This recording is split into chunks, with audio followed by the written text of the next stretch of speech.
Let's talk about the Bible. For a lot of people, it's this massive, kind of intimidating book, right? But what if I told you that underneath all those different laws and poems and histories, there's a single unified story, a hidden storyline that connects every single page? Well, that's exactly what we're going to uncover. And, it's a totally fair question. How could a collection of books written by dozens of different people over like 1,000+ years possibly tell one single story with a clear beginning, middle, and end? Because, let's be honest, that's what it feels like most of the time. You're reading along and you jump from ancient history to these really complex legal documents, and then suddenly you're in a book of beautiful poetry or these wild cryptic prophecies. It can feel like you're just wandering through a giant library with no map. But here's the fascinating part. The biblical authors themselves didn't see it that way at all. They really believed they were contributing to one single epic story. They were constantly picking up the narrative threads left by the writers who came before them and weaving them into their own work, creating this grand tapestry and leaving all these clues for us to follow. This huge narrative is really built on 5 core ideas. Think of them like the main pillars that hold the whole story up. And you can trace them from the first page of Genesis all the way to the end of Revelation. You've got the people of God, this chosen family, the covenant, which is all about God's unbreakable promises, kingship, the idea of humanity ruling with God, the temple, the special place where heaven and earth meet, and finally, creation and land, God's big plan for the physical world. Okay, so to see how this all actually works, let's just jump into the book of Acts. The author Luke is super deliberate in how he frames the story of the early church. He wants to show that it's the direct continuation of Israel's ancient story, picking up on these exact same themes. Remember how the story of God's people Israel gets started? It's with a family, the 12 sons of Jacob, who become the 12 tribes. And that number 12, it becomes this incredibly important symbol for the whole nation's identity. But then, disaster strikes. That national identity was just shattered. Through war and conquest, the people were forced into exile, scattered across the ancient world. The 12 tribes were broken apart. So, it is absolutely no accident that one of the very first things the early church does in the book of Acts is replace Judas to get the number of apostles back to 12.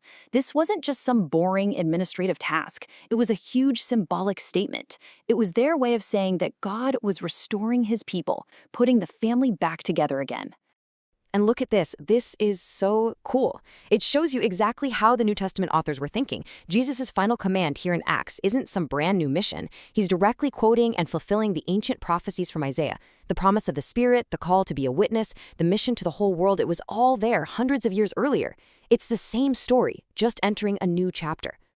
All right, now let's turn to the Apostle Paul. He's one of the most important writers in the New Testament, and what he does is take these same 5 ancient themes and show how they are all redefined and fulfilled in a revolutionary new way through Jesus. So first up, the people of God. Paul completely redefines this. He says, hey, being part of God's family isn't about your ethnic background or your family tree anymore. No, it's about faith in Jesus. And that faith breaks down all the old dividing walls, uniting people from every nation, Jews and non-Jews alike, into what he calls one new humanity. Second, the covenant. The Old Testament prophets were always looking forward to a day when God would make a new covenant with his people. Paul steps onto the scene and declares, it's here. And the proof, the tangible sign that this new promise is active, is the incredible gift of God's own Spirit living inside his people. For that third theme, kingship, Paul does something brilliant. He draws this powerful comparison between 2 figures, the first Adam from Genesis and Jesus, who he calls the new Adam. Where the first Adam failed in his calling to rule creation with God, leading to sin and death, Jesus, the new Adam, totally succeeds, restoring humanity's original royal purpose. Okay, now watch what Paul does with the 4th theme, the temple. For centuries, this was a specific physical building in Jerusalem where God's special presence was said to live. But then Paul turns around and asks this absolutely shocking, mind-blowing question to a pretty messy little church in a town called Corinth. The implications of that question are just revolutionary. God's holy presence isn't confined to a building of stone and gold anymore. For Paul, the new dwelling place of God, the new temple on earth, is the community of his people, filled with his Spirit. And finally, we get to that 5th theme, the promise of the land. Paul transforms this idea too. He sees the promise fulfilled not in a patch of dirt, but in the reality of a whole new creation. People of faith are now the heirs of this new world, and they start to experience the life of this new creation, things like love, joy, and peace, right here, right now. So, where does this all leave us? The main characters are in place. All these ancient themes are coming to a climax. Is the story over? Well, not quite. Paul explains this tension with a concept that theologians like to call the already but not yet. Here's the idea. The decisive moment, the climax of the whole story, has already happened in the life, death, and resurrection of Jesus. But the full world-renewing effects of that victory have not yet been rolled out everywhere. It's kind of like we've seen the epic movie trailer, and it's absolutely amazing, but we're still living in that time before the full film gets released.